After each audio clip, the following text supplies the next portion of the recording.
a été reconnu coupable d'harcèlement sexuel en 2003. En 2008, son passage à l'émission Tout le monde en parle nous démontrait qu'il se présentait en victime, qu'il n'était pas prêt à reconnaître le comportement raciste et misogyne qu'il avait eu. Jamais il n'a fait d'excuses publiques. Ricochet se présente comme un média alternatif. Pourtant, ils adoptent la même posture que les médias de masse. En public, c'est le statu quo.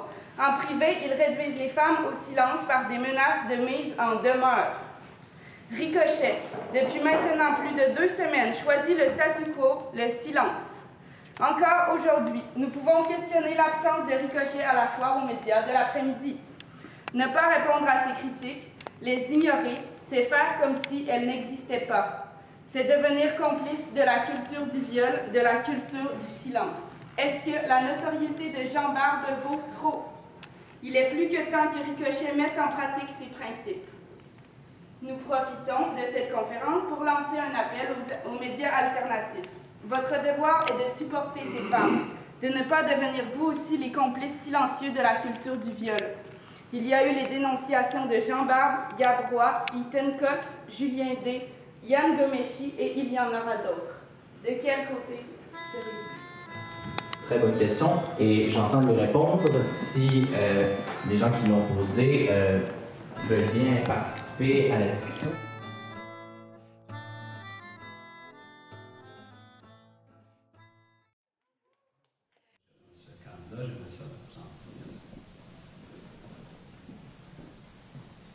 Bon, semblerait-il que je vais la personne pour répondre. Très rapidement, ouais, c'est ça, je vais passer le micro à ma collègue tout de suite après. Rapidement, je pense que, bref, le cas qui a été exposé tout à l'heure pourrait partir de base de réponse. Dans le cas de Ricochet, du moins la présence d'un de nos chroniqueurs, Jean Barbe pour ne pas le nommer, a suscité du moins certaines vives réactions, plus particulièrement, et disons-le clairement, dans les milieux féministes, quant à sa participation à l'intérieur du projet. Non pas spécifiquement pour des propos tenus à l'intérieur de Ricochet, mais pour les propos qu'il a tenus dans le cadre de sa vie précédente. Sans vouloir aller à la défense ou pour condamner la personne envers qui je ne connais pas l'ensemble de sa vie, ça amène une situation qui est assez du moins importante. Lorsqu'on a une jeune publication et qu'on se fait dire vous trahissez l'esprit de votre ligne éditoriale essentiellement en prenant cette personne-là et en l'incluant dans votre équipe de chroniqueurs et de chroniqueuses.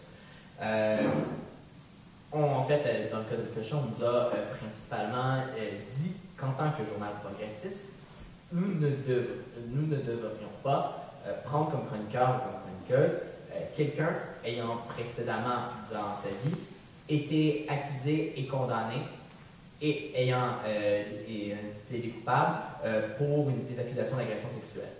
C'est essentiellement la situation dont on parle. Ça nous amène un gros questionnement à Ricochet. Face à ça, on a eu une réponse qui est tout de même assez claire. On a la prétention de ne pas être un groupe politique, de ne pas être un groupe militant, on a la prétention d'être un média. Les gens que nous allons chercher pour écrire à Ricochet, bien sûr, se font rencontrer au sujet de notre ligne éditoriale et acceptent d'y adhérer. Dans le cas qui a été présent, depuis sa participation à Ricochet, M. Barbe n'a pas tenu de propos qui pourraient porter à préjudice. Dans un deuxième temps, sa présence dans l'espace public actuellement, notamment sa participation à des émissions de télévision à Arte TV, ou sa présence notamment sur la gestion de la maison d'édition qui publie plusieurs auteurs québécois assez connus, je retrouve le nom, ne l'amène pas dans l'espace public à tenir des propos qui sont fondamentalement à l'encontre des valeurs du journal. Finalement, en tant que personne, il nous semble problématique en tant qu'organisation de presse, qu'on essaie d'être, de différencier est-ce qu'une personne a payé sa peine, est-ce qu'il a payé sa peine totalement malgré son inculpabilité et le fait que cette personne-là a effectivement purgé une peine selon le système de justice. On n'est pas nécessairement les gens qui sont les mieux placés, je vous dirais, en tant qu'organisation pour juger l'ensemble du vécu d'une personne et juger si cette personne-là devrait être jugée en fonction de d'autres facteurs que ceux du système de justice. Néanmoins, la manière dont on a réagi est assez claire. On a questionné nos équipes de collaborateurs et collaboratrices à savoir si ces personnes-là se sentaient à l'aise de continuer de travailler, notamment dans une équipe où il y a une personne qui semble poser problème pour une partie de notre lectorat. C'est des questionnements qui sont importants, je pense, en tant que nouveau média, qu'on prend au sérieux. Et notre manière d'y répondre a été assez claire.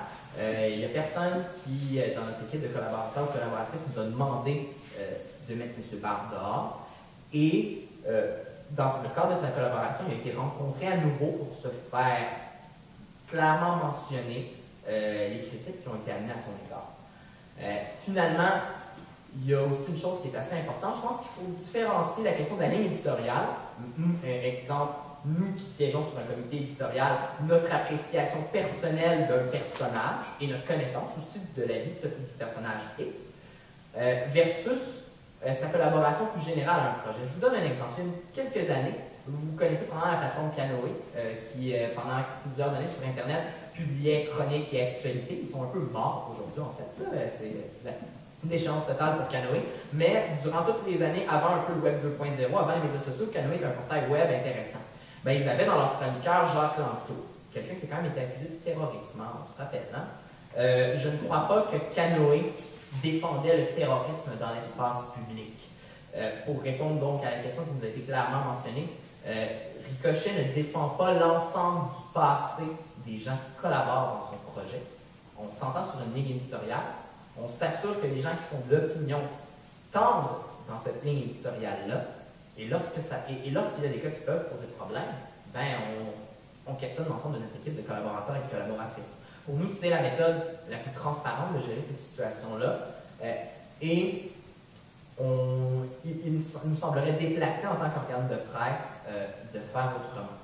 Il faut aussi se mettre dans une deuxième posture, et ça peut être des critiques pour faire une réponse plus large sur l'analogie qui a été faite. Lorsque les critiques de nature politique sont formulées par des gens que nous apprécions et qui défendent des points de vue qui rejoignent notre ligne éditoriale, il faut aussi toujours se demander jusqu'à quel point se place notre indépendance ou non face à tout cela.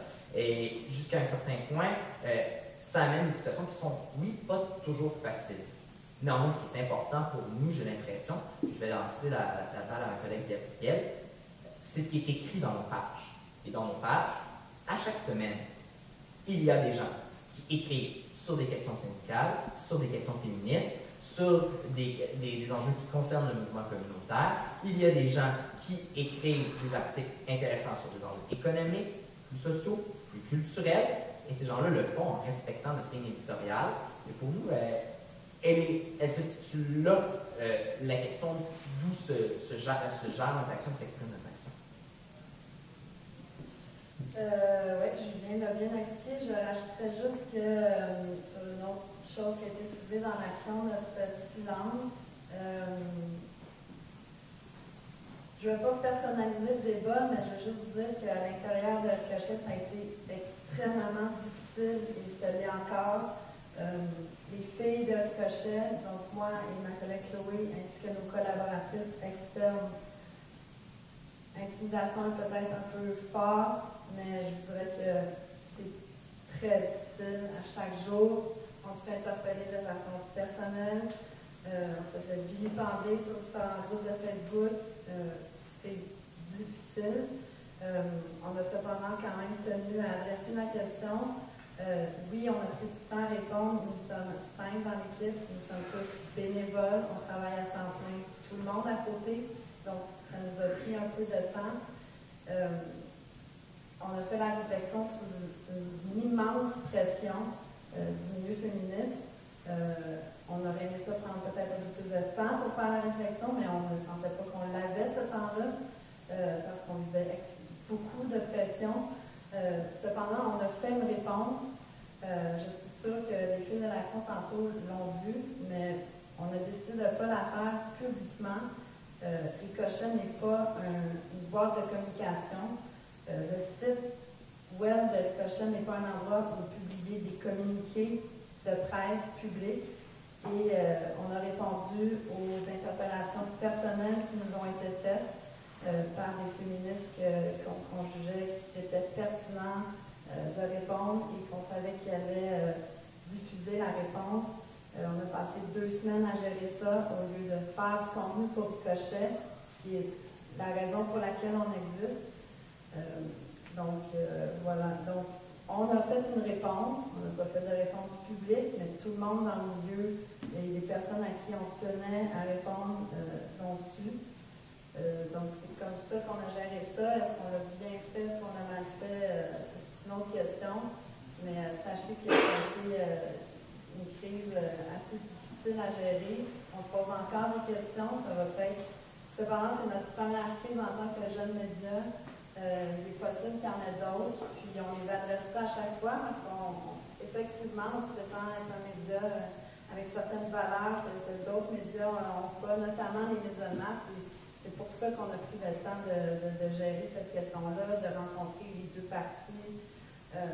Mais en tout cas, il y a certainement une question à se poser dans comment on s'adresse entre nous, hein, parce qu'on s'entend qu'on était tous dans le même bateau. Nous sommes un média féministe, c'est des enjeux qui nous préoccupent, surtout dans le climat actuel, qui est assez, qu'on trouve très pertinent et qu'on soutient et qu'on veut adresser.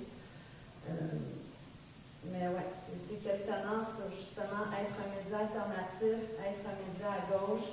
Nous, on est, comme Julien l'a bien dit, nous ne sommes pas un parti politique, ni une association étudiante, ni un groupe de droit de défense de femmes. Et là, je dis ça, on est hyper sensible à ça. Je suis moi-même une femme féministe, donc ça me touche beaucoup ce qui se passe en ce moment. Mais comme média et comme personne individuelle à l'intérieur d'un média,